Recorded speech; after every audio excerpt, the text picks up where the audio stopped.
महादेवाय नमः। मैं राधिका नंदन आप सभी मित्रों का फिर से इस महादेव संस्कृतम यूट्यूब चैनल में स्वागत एवं अभिनंदन करता हूँ।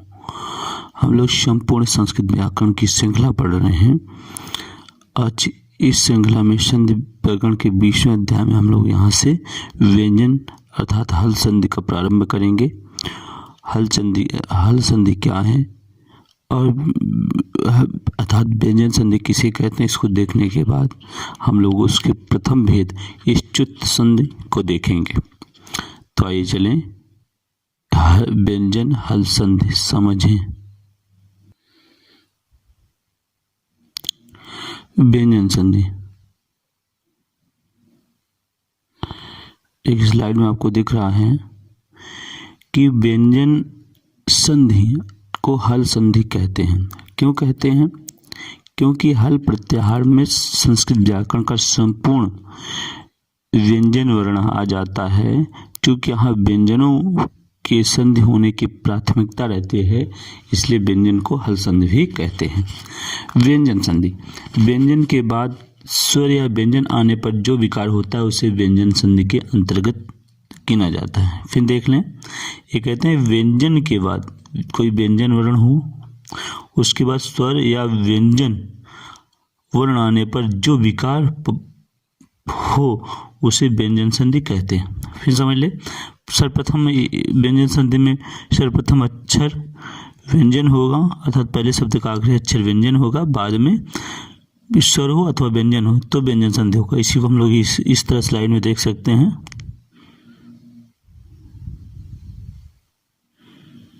देखिए, अर्थात पहले व्यंजन फिर स्वर का योग होगा तो व्यंजन संधि होगी, अथवा फिर व्यंजन का योग हुआ तब भी व्यंजन संधि होगी। जैसे उदाहरण में दिखा है वाक प्लस ईसा। देखिए वाक प्लस ईसा, यहाँ देखें तो वाक में आखिरी अक्षर व्यंजन है और ईसा का प्रारंभिक अक्षर स्वर है, इसलिए वागीसा बना। इस व्यंजन का परिवर्तन होकर गा बना वागीसा, यही व्यंजन है। इसी तरह सत प्लस चित सचित, यहाँ भी देखिए व्यंजन के बाद व्यंजन आ रहा है, प्रथम व्यंजन में परिवर्तन होकर सचित बना, यही व्यंजन संधि है। फिर समझ लें, कुल मिला के इतना समझें, जब व्यंजन वर्ण का स्वर अथवा व्यंजन से मेल हो तो वहां पर व्यंजन संधि होती है। व्यंजन को हल संधि भी कहते हैं। स्पष्टीकरण देख ले।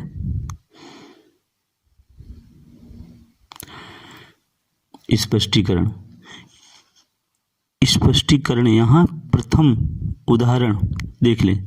यहाँ प्रथम उदाहरण का व्यंजन के बाद ईश्वर है और दूसरे उदाहरण में ता व्यंजन के बाद चा व्यंजन वर्ण है। इससे स्पष्ट होता है कि व्यंजन वर्णों के बाद स्वर आए चाहे व्यंजन, दोनों स्थितियों में व्यंजन संधि होती है। देखिए समझ ले, दो उदाहरण दिए गए हैं। पहले उदाहरण में व्यंजन के बाद स्वर आ रहा है तब भी व्यंजन संधि हो रहा है। दूसरे उदाहरण में व्यंजन के बाद व्यंजन आ रहा है तब भी व्यंजन संधि हो रहा है। तो इस तरह व्यंजन संधि, व्यंजन वर्णों का स्वर अथवा व्यंजन से मेल हो तो वहां पर व्यंजन संधि होती है, इसे कहते हैं व्यंजन संधि। अब व्यंजन संधि का प्रथम भेद इष्टुत संधि को हम लोग पढ़ेंगे। इष्टुत संधि क्या? इष्टुत संधि देखिए स्लाइड में आपको दिख रहा है इष्टुत संधि, ये क्या है देख लें।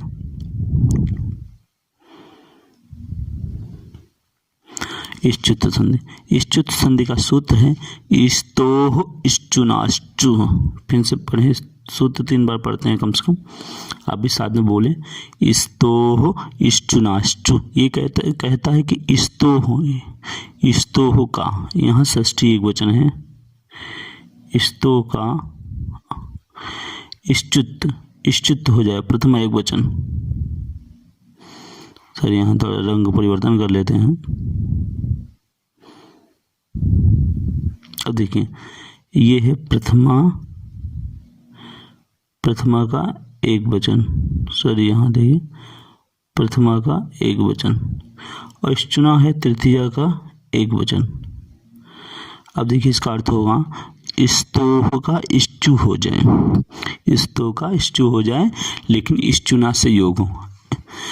अब सूत्र थोड़ा एक एक पद समझते हैं। इसमें स्तु मतलब होता है दंत सकार और तावर। स्तु मतलब क्या होता है? स्तु मतलब दंत सकार या तावर।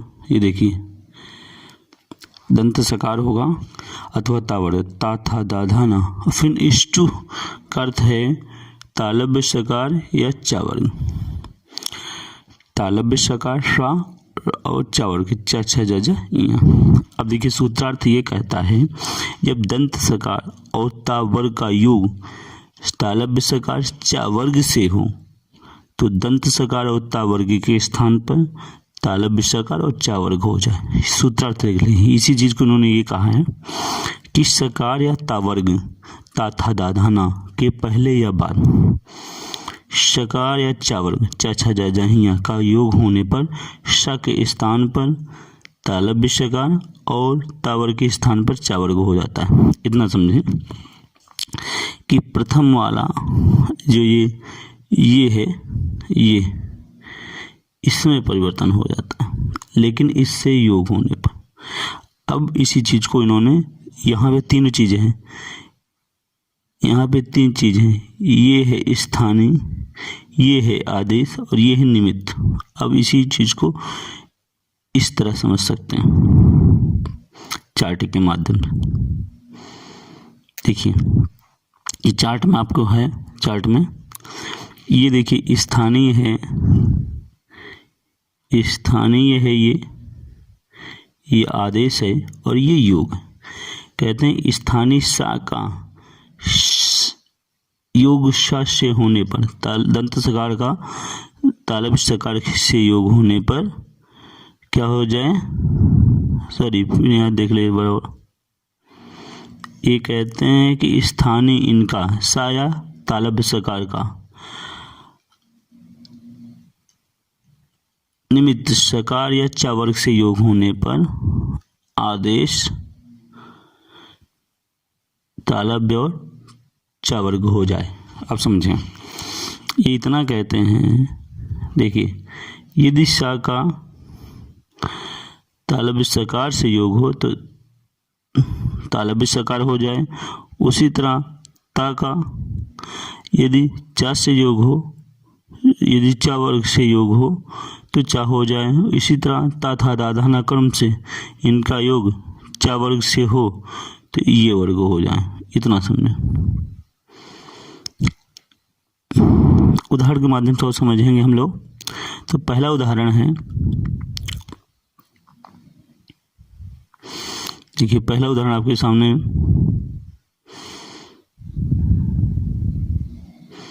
देखिए, यहाँ पहला उदाहरण है रामस प्लस सेते, रामस प्लस सेते। तो रामस में जो है लास्ट में क्या है, आखिरी में दंत सकार है। क्या है? दंत सकार ये है। और शेते में प्रारंभ में क्या है, तालव्य सकार। अब देखिए स्तोह का ष्टुना से योग हो रहा, तब इसके स्थान पर, इस दंत सकार के स्थान पर तालव्य सकार हो जाए क्रम से। यही है ष्टुत संधि और तालव्य सकार होकर रामश्चेते शब्द बन रहा है। क्या बन रहा है? रामश्चेते। ये देखिए फिर समझ लें, रामस प्लस सेते, यहाँ दंत सकार का तालव्य सकार से योग हो रहा है, इसलिए दंत सकार चेंज, तालव्य सकार चेंज होकर रामश्चेते बन जा रहा है। ठीक है ना। अब स्पष्टीकरण देख ले। स्पष्टीकरण है, इस उदाहरण में रामस में विद्यमान सकार के स्थान पर शकार हो गया, क्योंकि शेते में शकार आ रहा था। इसलिए ध्यान दें, इस सूत्र में सकार के बाद शकार आने पर आए ऐसा नहीं कहा गया है, अर्थात अपितु योग होने पर कहा गया है। योग का अर्थ है मिलना।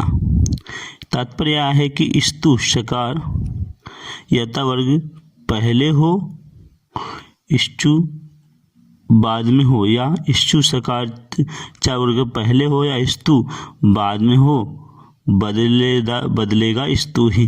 कहने का प्राय है तालव्य सकार दंत सकार और तावर्ग का योग तालव्य सकार चावर से होना चाहिए, लेकिन जो परिवर्तन होगा चाहे दोनों में से कोई भी पहले या बाद में आए, लेकिन जो परिवर्तन होगा दंत सकार और तालव्य वर्ग में ही होगा। यही इसी बात को इन्होंने ये कहा है।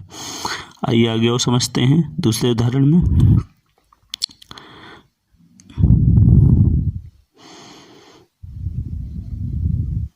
देखो दूसरा उदाहरण देखिए, सत प्लस चित सच्चित। देखिए सत प्लस चित, यहाँ पे देखिए, यहाँ पे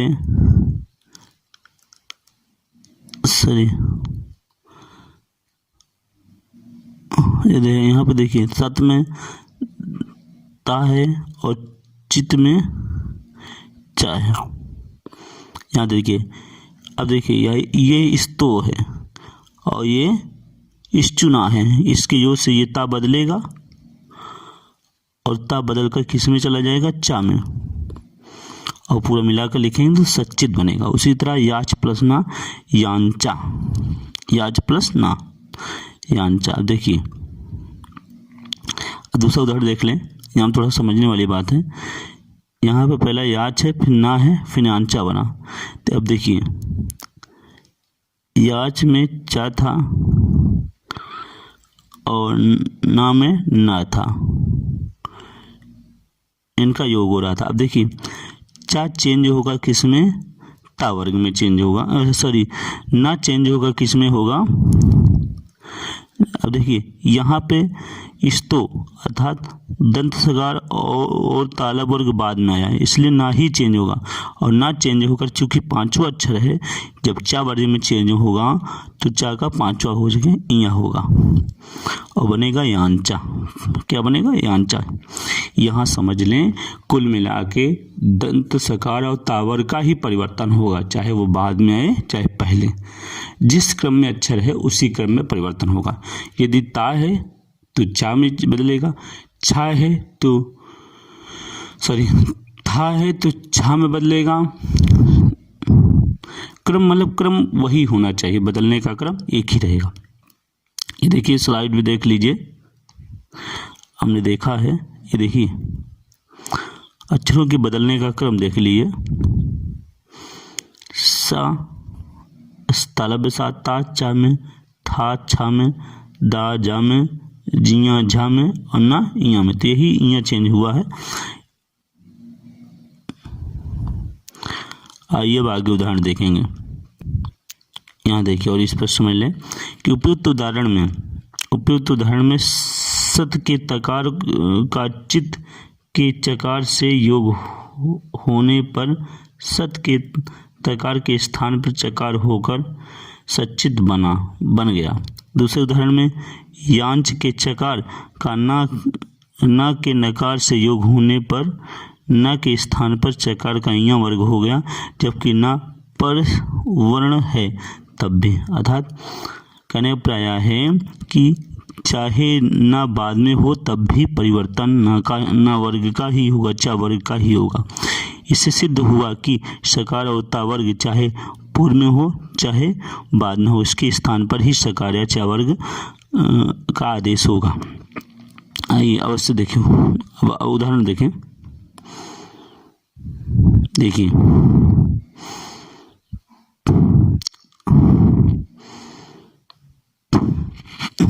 अब देखिए इष्टुत संधि अवश्य देखें में देखिए, इष्टुत संधि में हमेशा सकार के स्थान पर दंत सकार का तालव्य सकार होता है, तकार का चकार होता है, थकार का छकार होता है, दकार का जकार होता है, धा का झा होता है और ना का इया होता है। तो ना का इया हुआ है। अब इसी को देखिए, यहाँ समझ लें, स्तु सकार अर्थात ता वर्ग, स्तु, यहाँ देखें स्तु सकार या तावर्ग स्थानीय है, अर्थात इनके स्थान पर परिवर्तन होगा। इश्चु तालव्य सकार और चावर्ग आदेश है।